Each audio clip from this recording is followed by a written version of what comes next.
Hello everyone. இந்த வீடியோவில் நம்ம டெய்லியும் யூஸ் பண்ணக்கூடிய ஒரு சில தமிழ் சென்டென்சஸை எப்படி இங்கிலீஷில் பேசலாங்கிறத பற்றி தான் பார்க்க போகிறோம். ஸோ வீடியோக்குள்ளே போகிறதுக்கு முன்னாடி இது வரைக்கும் நம்ம சேனலை சப்ஸ்கிரைப் பண்ணாமல் இருந்தீங்கன்னா சப்ஸ்கிரைப் பண்ணிக்கோங்க அண்ட் கூடவே பெல் ஐக்கானையும் கிளிக் பண்ணிக்கோங்க. நான் சும்மா உட்கார்ந்து இருக்கிறேன். இதை எப்படி இங்கிலீஷில் சொல்லலாம்னாக்கா ஐ ஆம் சிட்டிங் ஐடல். ஐ ஆம் சிட்டிங் ஐடல். இங்க ஐடலுக்கான தமிழ் அர்த்தம் சும்மா இருக்கிறது. நேரம் வரும்போது நான் அங்கு இருப்பேன். இதை எப்படி இங்கிலீஷ்ல சொல்லலாம்னா I will be there when the time comes.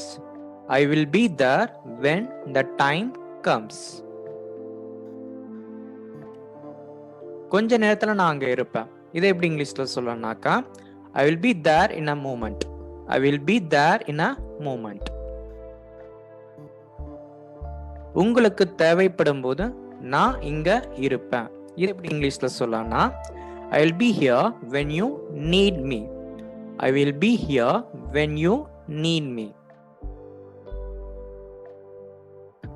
அவர் காவல் நிலையத்திற்கு இழுத்துச் செல்லப்பட்டார். இதை எப்படி இங்கிலீஷ்ல சொல்லலாம்னா He was dragged into the police station.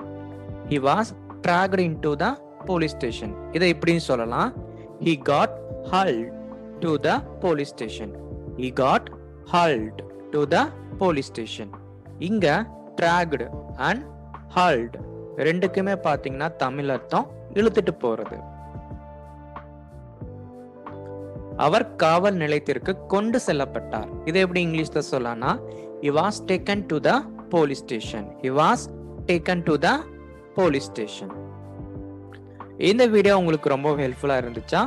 அப்போ இந்த வீடியோவை லைக் பண்ணுங்க, ஷேர் பண்ணுங்க அண்ட் மறக்காம என்னோட யூடியூப் சேனலை சப்ஸ்கிரைப் பண்ணுங்க. தேங்க்யூ.